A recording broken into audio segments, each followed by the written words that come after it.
These are all I have for now because the other areas of Mindanao remain at their current state.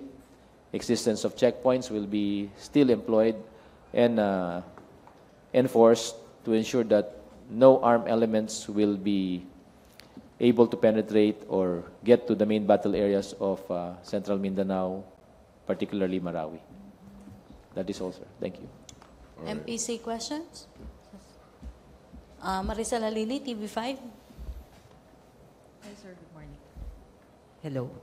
Sir, good morning. Good Sir, morning. I'm just curious, how far is MSU from the main battle area? Because if the enemies are already confined in one area, what are the possible sources of the stray bullet? You know, various firearms are existing within the main battle area. The MSU, by the way, remains unscathed because it was not part of the attack that was made by the terrorists or the rebels earlier on in the last few months. However, there have been a lot of cases of stray bullets getting in that direction, even if it is a number of kilometers away. I think it's about 2, if I'm not mistaken, or more. So the different calibers of firearms in the area may have been the cause or sources of all these stray bullets. It cannot be far-fetched also that there may be some elements who are sympathetic of the group, who have arms with them, who may have made it close to these areas and may have attempted to shoot at vehicles or innocent persons who are in the area. That is why, after the assessment of Task Force Group Ranao, as well as the local crisis committee of Marawi, it was decided to close these roadways until such time that we are sure no such incident will happen again. And sir, what's our reminder to the people in MSU? MSU is still secured by some of our forces. There are forces that are detailed there to conduct checkpoints and to ensure that no groups will be able to penetrate from a safe distance. So the advice to the MSU community is to keep away from that side of the compound. That is why we needed to close a private school near the area and the need to reroute traffic. So the advisory, they are all aware of the incidents yesterday and have been advised to keep away from that particular side of the compound. But other areas of the MSU compound remain normal. Thank you, sir. Questions, MPC? Tuesday New.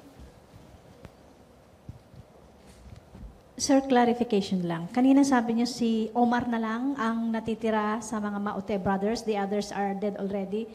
Yung sa kaso po ni Hapilon, paano niyo masasabi na hanggang ngayon buhay pa siya? Ano yung mga indicators na nasabi na nandun pa siya sa lugar? Tuesday, bukod kay Omar, totoo na si Hapilon ay kasama dun sa mga buhay pa, kasama pa dito sa Bakbakan.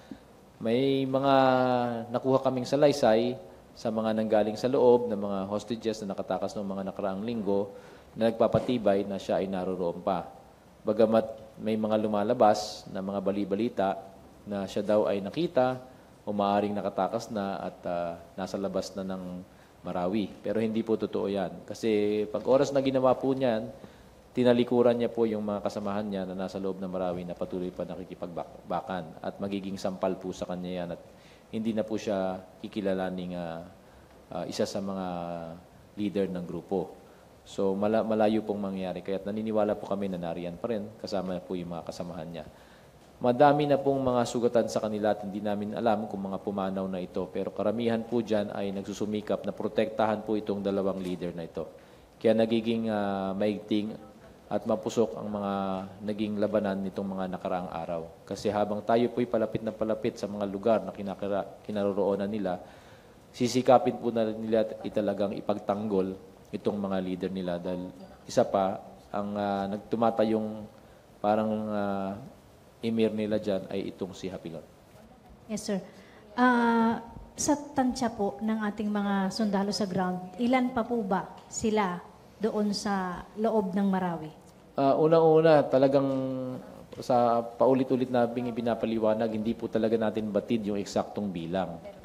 Pero sa mga naging bakbakan nitong mga nakaraang linggo, ang paniniwala po ng ating mga tropa batay sa mga naging feedback ng ating mga gumagalaw na pwersa dyan, ay humigit kumulang nasa 40 hanggang 50 pa sila na patuloy na nakikipagbakbakan. So, yan po ay bilang na estimate lamang, kaya hindi po eksakto ito. Sa panig naman po ng mga bihag, ang huling ulat po na nakuha natin ay maaring may 20 to 30 pa na mga bihag na hawak nila. Thank you, sir. Okay, question, MPC. Laila Salaveria. Good morning, sir. Sir, according to reports, the administration is planning to seek a supplemental budget to give additional funds to the AFP for the fighting in Marawi. Do you have a rough estimate of how much you would need for Marawi? I don't have the figures exactly, but as each day passes, that is true. The cash register clicks, no? So sa patuloy sa araw-araw na nagiging bakbakan dyan, talagang nagiging magastos para sa ating pamahalaan. Kaya minarapat ng ating gobyerno na palitan o bigyan ng karagdagang pondo ang AFP para makuha natin ang ating mga kinakailangan para ipagpatuloy itong labanan na to. Noong huling estimate na ibinigay ng ating kalihim ng tanggulang pambansa, ang kanya pong binigay na bilang ay estimate lamang na nasa humigit kumulang 3 bilyon na yung nagagastos natin dito. So ito po ay 3 bilyon yung binigay niya. You may refer to that statement of the Secretary, and those were based on the earlier reports of estimates on the ground of how much we have spent. Now, on the amount that will be provided by government, I understand, I don't have the exact figure again, no? But I understand that the intent is to replenish our much-needed requirements. So, sa bawat araw na tumatagal, siyempre kinakailangan natin magdala pa ng karagdagang bala, karagdagang mga ordnance na ginagamit natin dito. Kasama na dyan ang tinatawag nating pool of fuel, oil, and lubricants na para tumakbo ang ating mga armored vehicles, mga sasakyan at iba pang gamit. So generally for additional ammunition and then... Opo, yan ay para sa karagdagang bala, mga ordnance, mga gasolina para sa mga tangke, sa mga iba pang gamit nating para mag-transport at iba pa pong kagamitan. Kasi yung mga pagkain at iba pang supply tulad ng gamot, meron po tayo, angkop po ang ating mga supply at kasama na dyan yung mga patuloy na nanggagaling po sa ating mga kababayan na kanilang dinodonate. Kaya diretso po yan pumupunta sa ating mga tropa at sa mga ospital na kanilang kinaroroonan. Sir, how about the personnel? Are the soldiers enough? I mean, are we not stretched thin because we're also taking care of the situation? The array of forces on the ground are adequate, and we rely on the assessment and the recommendations of the ground commanders.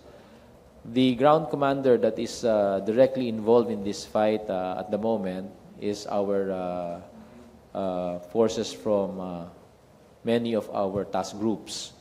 And they are the ones who are recommending what number of forces they need. And they have enough forces there to continue with this battle.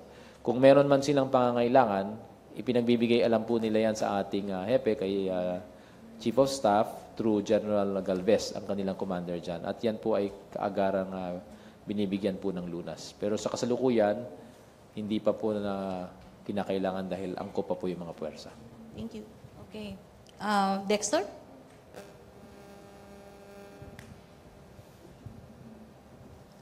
Sir, for clarification lang, ilan lahat yung Maute Brothers na tumatayong leader ng Maute Group? Sa aming pagkakaalam, mga 7 magkakapatid yan. Lahat po ay involved sa grupo. At sa aking nga pong nasabi kanina, ang paniniwala po ng ating mga tropa sa baba ay nag-iisa na lang yung tumatayong nagdedirect pa dyan ng bakbakan. At yung iba ay napatay na. The rest the rest yung 6. Yes, wala nang yes. Wala sightings na na buhay sila. Wala na General clarification lang dun sa figures natin. Natanong ko na rin ito before, yung sa mga housing, yung mga houses na cleared, yes. may total running number ba tayo ng houses na cleared? Kasi parang lumalabas na every other day, 14, may mga parang may impression kasi na baka mamaya yung na-clear nung nakaraang araw, baka nakuha ulit ng kalaban. Kanina, sa huling binigay na datos ni General Galvez sa akin, sa kanilang pag-update ng figures, nasa less than 400 na lang yung kanilang kailangan i-clear.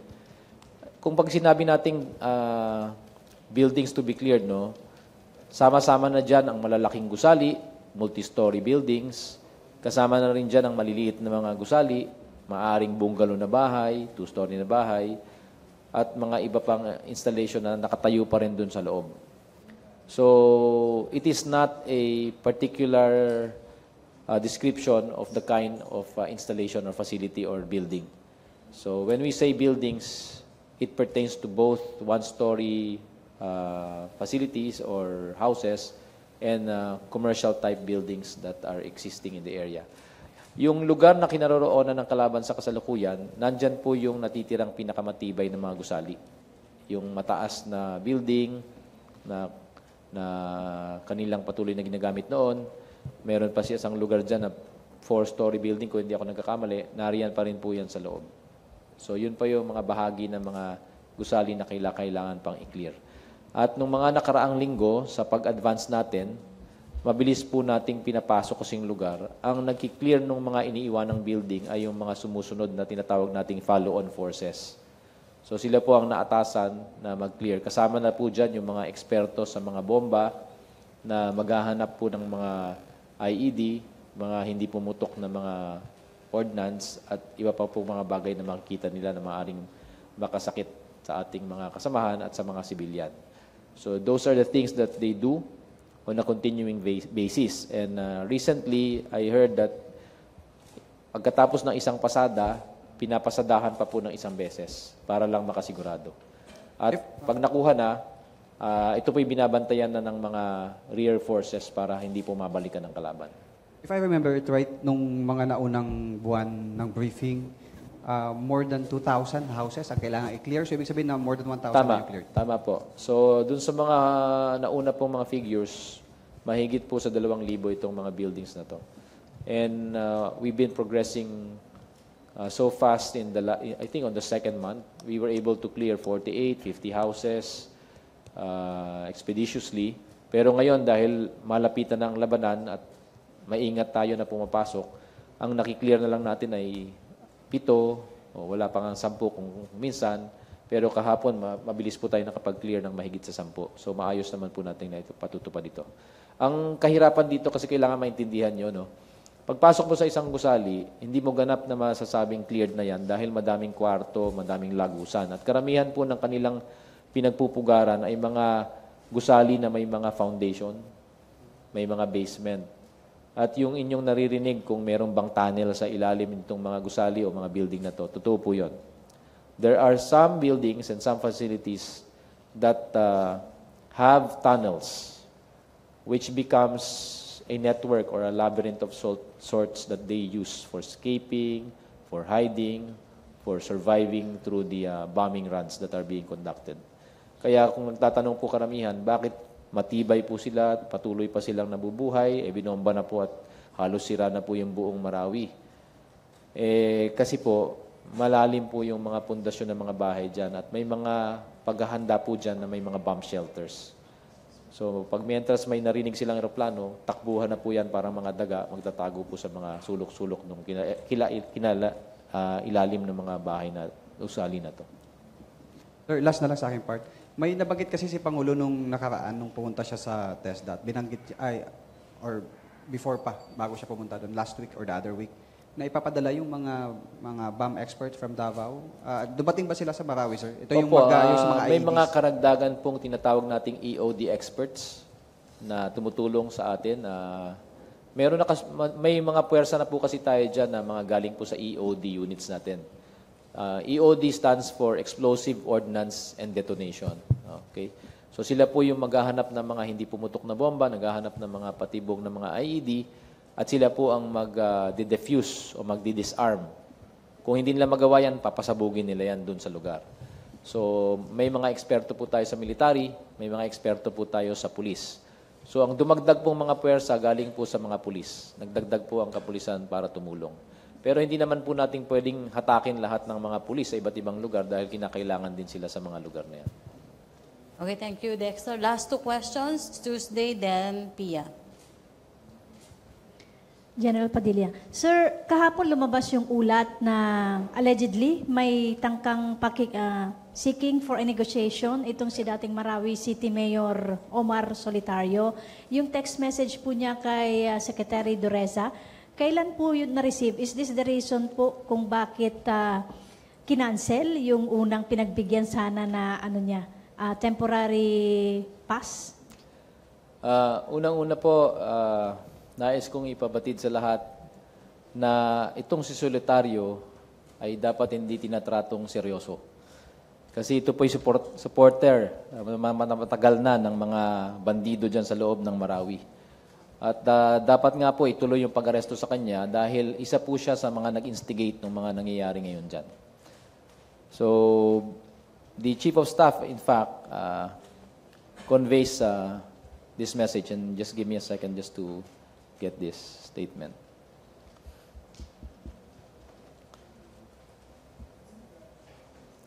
So, officially, the Armed Forces has expressed its position, and the Chief of Staff conveys that we stand by the policy of no negotiation with whatever terrorist groups there are, particularly in this case.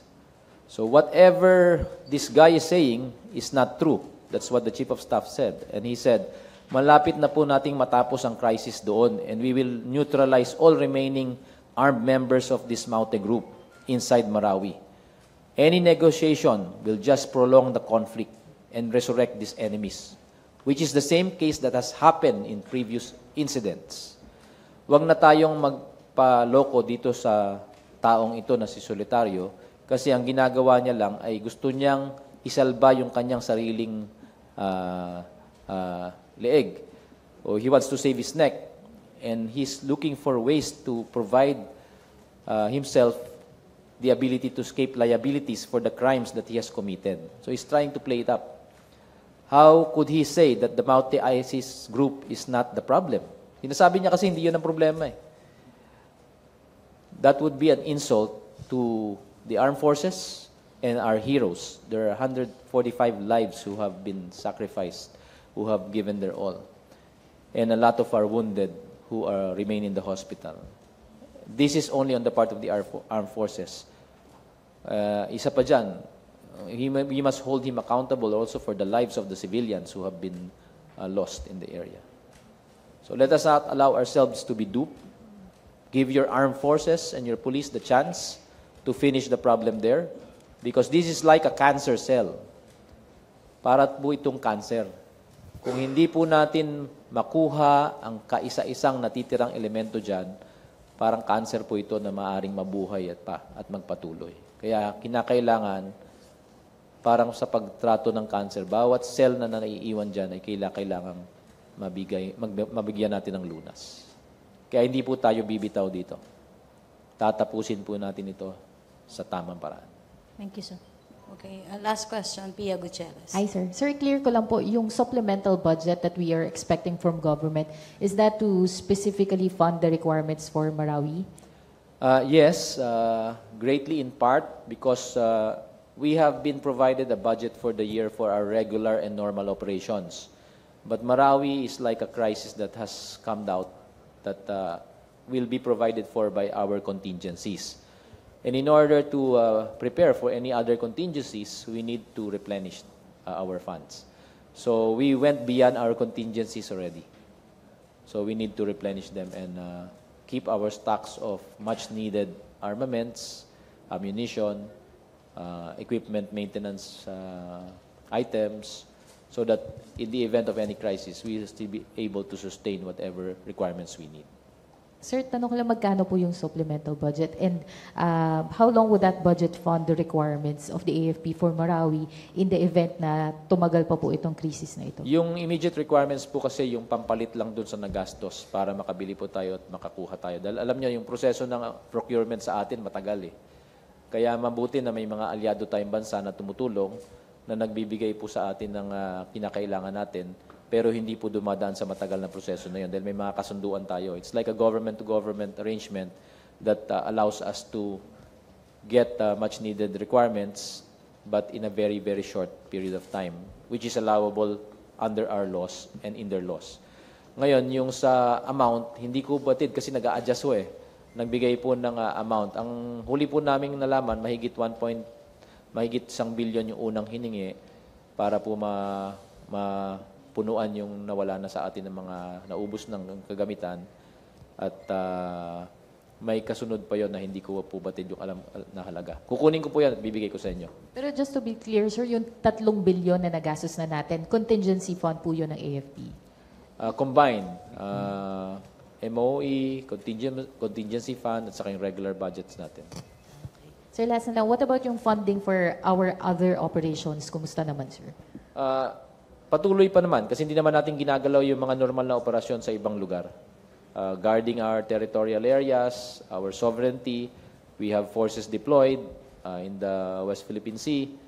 We have forces deployed all over Mindanao to address the local communist movement in the eastern Mindanao side, the other local terrorist groups in Basilan, Tawi-Tawi, and Jolo, and other parts of Maguindanao, Cotabato, and other parts of the Philippines. So meron tayong mga pwersa sa Luzon, sa Kabisayaan, sa Southern Luzon, Palawan. Lahat po yan ay suportado ng regular budget pa rin. Thank you, sir. Okay, last pala, sorry, Hannah.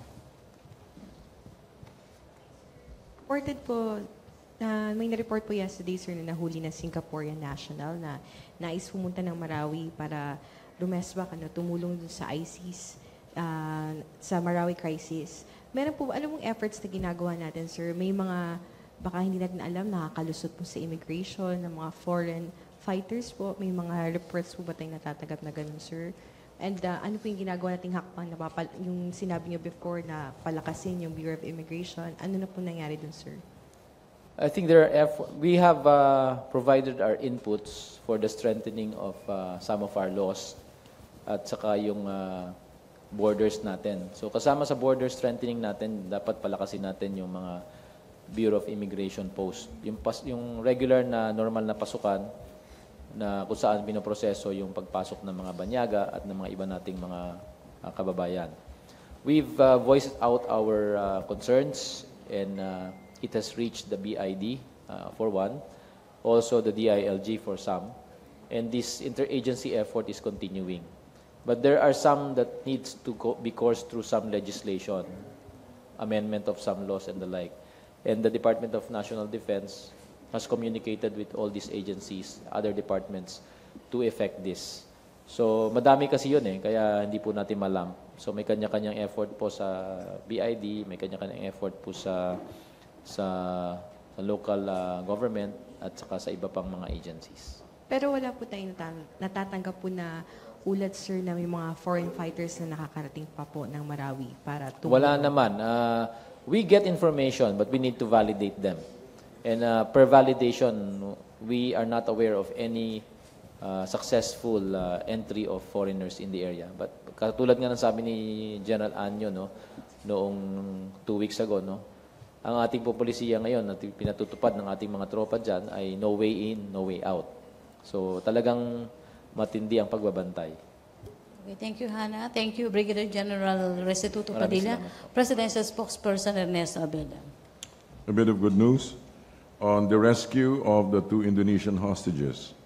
We welcome the news that our troops have rescued 2 Indonesian hostages from the hands of the ASG after an encounter in Sulu yesterday. Our operations against the members of the ASG remain focused and intense, especially as they continue their acts of violence and terrorism. On the Senate investigation of teenage suspect slaves, we are one with the public in condemning the suspicious deaths of Carl Angelo Arnaiz and Renato de Guzman. The executive, through the Philippine National Police, will cooperate with the Senate investigation and any other investigations called for. Rogue cops, if and when allegations are proven true, have no place in an institution like the Philippine National Police, and we need everyone's full support and cooperation as we continue to cleanse its ranks. Regarding the efforts to implicate Vice Mayor Paulo Duterte, we thank the Blue Ribbon Committee for giving Vice Mayor Duterte and Attorney Carpio the chance to debunk baseless allegations. While nearly all senators showed respect for truth and reason, we caution against a particular one who made baseless claims of purported bank accounts and body markings and then prodded witnesses to disprove his claims instead of presenting validating proofs. These tactics have been foisted on public and media time and again, and the only way to stop this is to demand proof from anyone making baseless claims. Regarding ASEC Mocha performing in a casino, the law is clear and Secretary Andanar has discussed with ASEC Uson why we must discourage her from performing in casinos. Though we understand that she may have to fulfill a certain contract. However, she is certainly free to continue to perform in other venues not restricted for government officials and personnel. Rightly or wrongly, casinos tend to convey extravagance and questionable ethical practices in the public mind. Hence, those in government must avoid being seen in such places. Regarding immunity for the Marcoses, it is good that these concerns are being raised, that this is precisely why the President made public the overtures from the Marcos family and has asked Congress to deliberate the matter and to come up with legislation giving authority and guidelines. This measure will ensure that negotiations abide by the law and advance the national interest and the demands of justice. One major issue our esteemed lawmakers shall have to deliberate is whether it's better to continue current efforts to regain what rightfully belongs to government, now going on for 31 years, or to negotiate a settlement that would obtain billions of pesos for the nation's use now.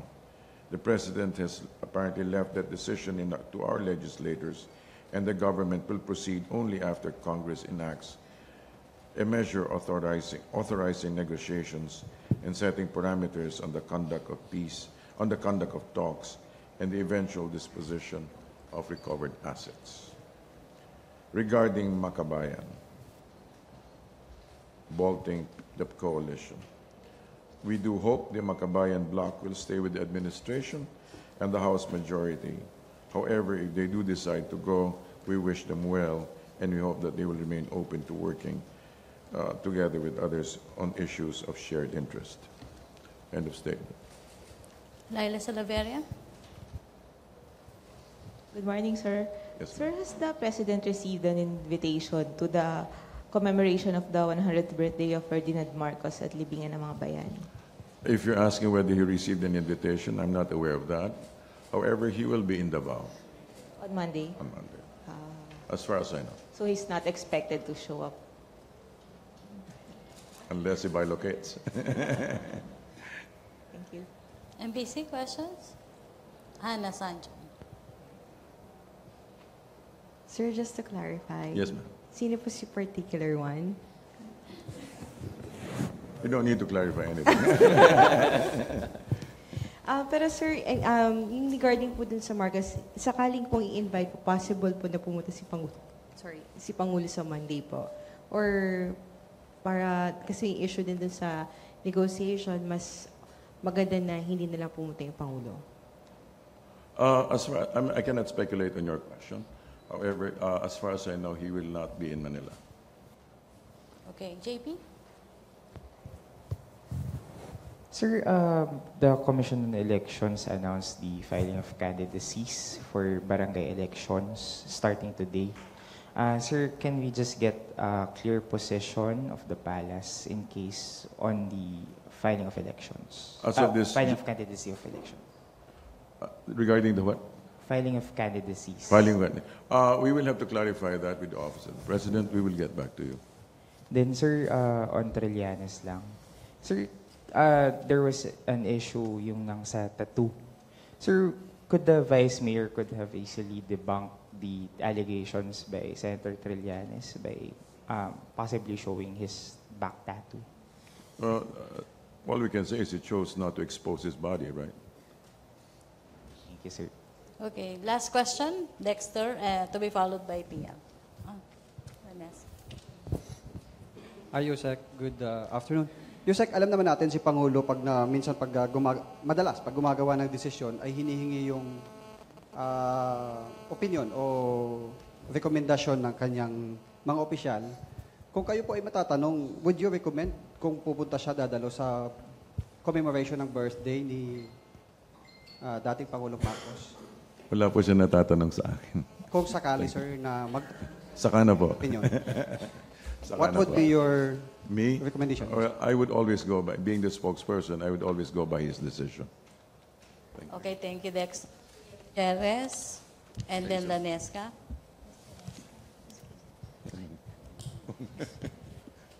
Sir, ano po yung mga naging konsiderasyon ni President Duterte in declaring sa holiday in Ilocos Norte yung birthday ni former President Marcos, considering that this is a very polarizing and sensitive issue?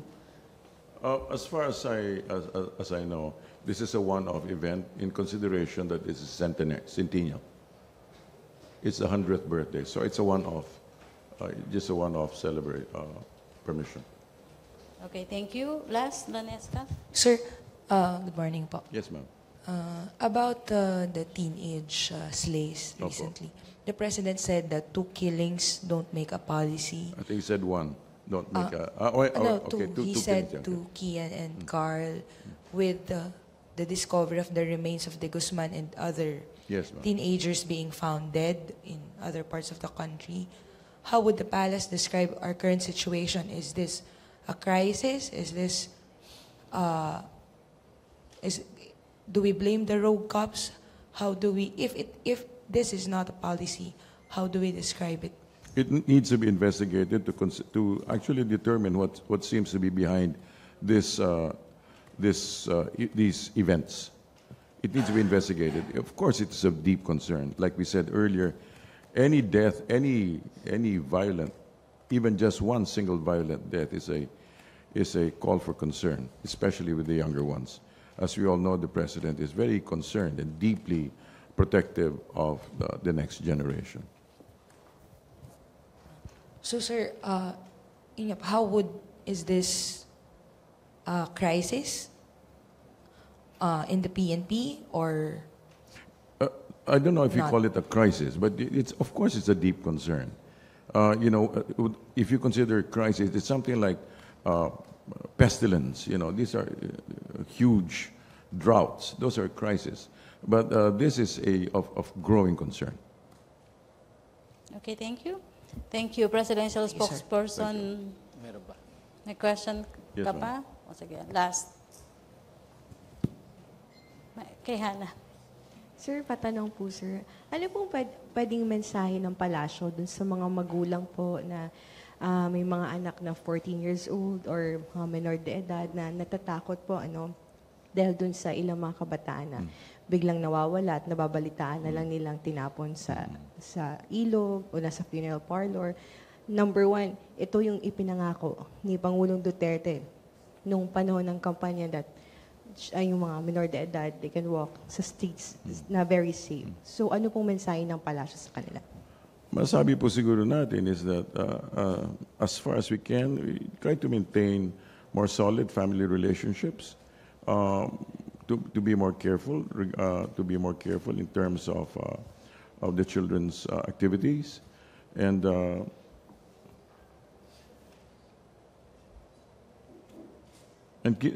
again, as a reminder, to keep them away, to make sure that they are kept away from questionable activities. To warn them again and again, not to be physically near, not to entertain suspicious activities, or even companions. To be careful. Thank you, sir. Okay, thank you. Thank you, Presidential Spokesperson Ernesto Abella. Thank you, Brigadier General Restituto Padilla. Thank you, Malacañang Press Corps. Back to our main studio sa Radyo Pilipinas and PTV.